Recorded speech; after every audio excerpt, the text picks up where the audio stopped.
Pemirsa, seorang wanita dibunuh sahabatnya secara sadis dijebak di sebuah apartemen di Jakarta Pusat dengan dalih menggarap konten media sosial. Pelaku merencanakan pembunuhan dengan belajar melalui internet hingga berniat menyewa pembunuh bayaran. Pembunuhan dilatar belakangi sakit hati karena korban bersahabat dengan teman lama pelaku.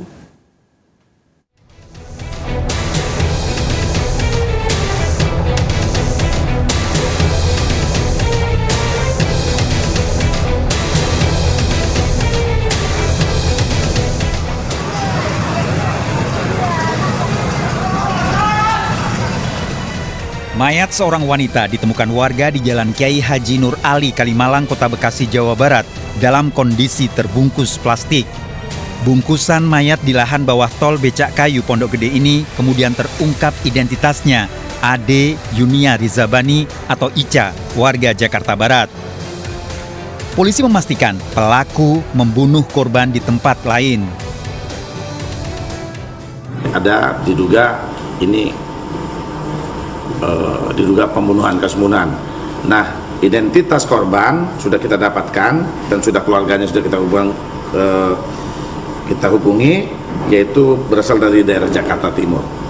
Kemungkinan kejadiannya di daerah tempat lain, namun dibuang mayatnya yang dibungkus dengan plastik hitam tadi di Kalimalang tadi. Siang hari sebelum ditemukan tewas, Ica masih berkomunikasi dengan keluarganya melalui handphone. Wanita berusia 36 tahun asal Toraja, Sulawesi Selatan ini selama bekerja tinggal sendiri di Jakarta Barat. Ica dikenal aktif dalam kegiatan keagamaan dengan membuat konten untuk media sosial. Ini pas kemarin sekitar jam 1 siang, saya WA dia, nanya di mana saya pengen ketemu. Nah, dia katanya nggak bisa ya, mungkin karena lagi sibuk dianya, lagi kerja, nggak bisa katanya. Udah saya kontak lagi sekitar jam 3 dia udah nggak balik lagi. Jam 3 sore? Jam 3 sore. Itu udah lost kontak tuh, Bang? Ya, udah checklist. Udah terus checklist satu? Checklist satu terus Yeah. malamnya baru saya telepon dan jam 9. Dia nggak angkat. Setelah mengumpulkan keterangan keluarga, polisi menangkap Christian Rudolf Tobing, sahabat Ica. Korban ini terakhir kali bertemu ataupun berpergian diketahui bersama dengan tersangka. Kemudian selanjutnya tim dari Subdit Jatan Ras Ditkrimum Polda Metro Jaya ini berhasil mengamankan pelaku, ya, tidak sampai 1 ke 24 jam pada saat akan menjual laptop milik korban di rumah gadai di Jalan Jati Waringin Raya nomor 234 Pondok Gede. Rudolf sempat mengelak melakukan pembunuhan, berdalih Ica tewas karena sakit asma. Namun setelah didalami dan juga hasil penyelidikan yang dilakukan oleh penyidik dengan menggunakan metode scientific crime investigation, akhirnya pelaku mengakui sebagai orang yang membunuh korban dengan direncanakan karena pelaku dendam atau sakit hati. Rudolf merencanakan secara matang pembunuhan yang akan dilakukan. Bahkan pria berusia 36 tahun ini sempat mendatangi sejumlah apartemen di Jakarta. Tadinya yang bersangkutan akan mencari tempat di apartemen yang sedikit CCTV-nya, tidak banyak CCTV-nya. Ya, ada satu tempat di Jakarta Selatan, namun saat itu penuh. Kemudian beralih ke TKP yang sekarang.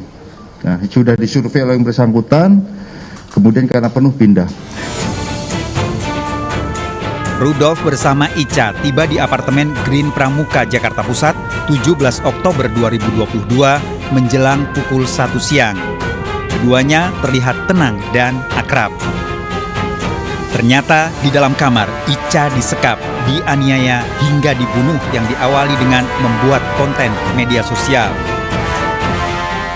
Ternyata pelaku ini memang sudah mempersiapkan merencanakan bagaimana cara membunuh daripada korban ini. Ya, sebelumnya ada persesuaian keterangan yang bersangkutan dengan bukti digital yang kita periksa. Yang pertama, pengakuan yang bersangkutan akan menyewa pembunuh bayaran, kita cek memang ada historinya itu. Kemudian bagaimana agar membunuh tidak terlacak, ya, tidak terdengar dan lain sebagainya. Itu kita ketemukan juga historinya. Barang berharga Ica dirampas Rudolf saat korban dalam kondisi sadar. Yang pertama dari uang yang ditransfer, ya, sempat setelah diikat, ya, kemudian dipaksa untuk mentransfer, bahkan meminta transfer dari keluarganya, ya. Kemudian barang-barang pribadi korban juga diambil, laptop, HP dan lain sebagainya, sehingga kami konstruksikan juga dengan pasal 365, pencurian dengan kekerasan.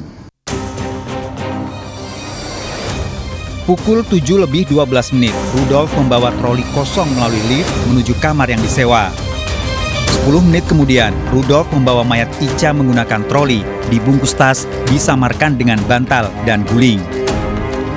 Rudolf terlihat tenang, bahkan menyapa penghuni apartemen yang ada di lift. Bahkan Rudolf tersenyum meski baru melakukan pembunuhan. Pelaku senyuman itu, pelaku merasa bahwa target yang korban yang ditargetkan oleh pelaku telah selesai dieksekusi dan pelaku merasa senang. Target I ini memang dari awal sudah ditargetkan apa sebenarnya ada target-target lain? Ada beberapa target calon korban, ada sekitar 3 dan 1 yang baru. Oh, artinya nggak satu orang ya Bang yang target dia untuk dibunuh? Bukan 1 orang, rencana pelaku 2 orang. Rudolf yang pernah menjadi pendeta muda di Kota Bogor ini kemudian membuang mayat Ica ke Kota Bekasi. Pembunuhan ini dilatar belakangi dendam Rudolf pada lingkaran persahabatannya dengan Hehen, Ica, dan Esi. Akibat berbeda pendapat, bisnis yang dibangun Rudolf dan Hehen berujung pada retaknya hubungan sahabat. Ternyata yang bersangkutan ini sudah ada konflik dengan salah satu target inisial H sejak tahun 2015, di mana antara keduanya ini ada hubungan kerjasama bisnis HT. Ini terakumulasi sejak 2015, ya, dendamnya ini sampai 2022 ini. Apalagi setelah melihat saking dendam kesumatnya, kemudian dan teman-teman yang 2 orang ini juga tahu bahwa yang bersangkutan ini dendam dengan inisial H ini, mereka tetap berhubungan, artinya berteman. 23 tahun lalu, Rudolf mengenal Hehen di gereja saat keduanya duduk di bangku SMP. Rudolf kemudian melanjutkan sekolah SMA ke Amerika hingga kuliah. Namun belum selesai kuliah, Rudolf dideportasi. Rudolf kembali ke Indonesia tahun 2009 melanjutkan kuliah teologi di Jakarta. Rudolf mulai aktif di gereja dan kembali bertemu dengan Hehen. Rudolf, Hehen, Ica, serta Esi aktif dalam kegiatan gereja sehingga terikat persahabatan. Rudolf dan Hehen kemudian bersepakat membangun usaha jual beli alat komunikasi.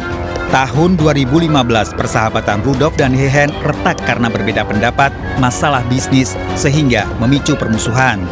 Rudolf sakit hati karena Ica dan Esi merayakan Natal bersama dan diunggah di media sosial. Sejak Agustus 2021, Rudolf merencanakan pembunuhan pada 3 sahabatnya. Bahkan Rudolf berencana menyewa pembunuh bayaran. Oktober 2022, Hehen menjadi target utama pembunuhan namun gagal karena ajakan bertemu Rudolf tidak ditanggapi.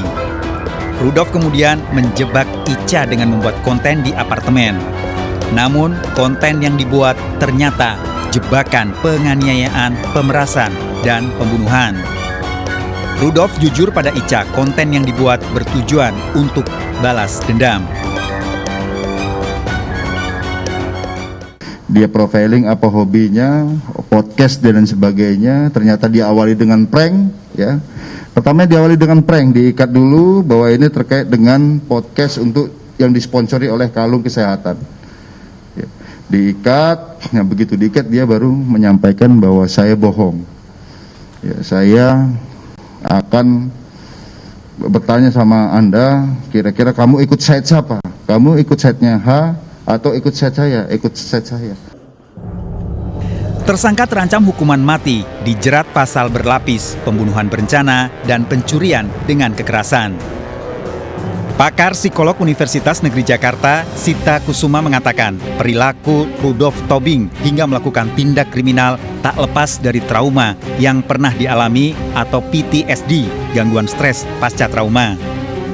Rasa kecewa yang disimpan selain berdampak pada diri sendiri, tak jarang akan dilampiaskan pada orang lain.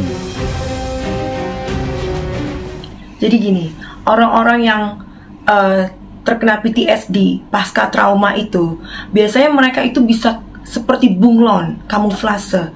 Di depan mereka seperti biasa saja, tapi deep inside mereka itu kan terluka banget. Nah, bagian terlukanya ini yang membuat ada beberapa kepribadian, violence-nya, karena dulu dia merasa terintimidasi, nah sekarang dia ingin mengintimidasi orang lain. Nah itu, ada juga sifat yang normal, yang biasa saja, yang seperti orang kehidupan biasa. Ada mungkin nanti dari sifat itu ada yang periang. Nah ini yang bahaya dari PTSD tersebut gitu.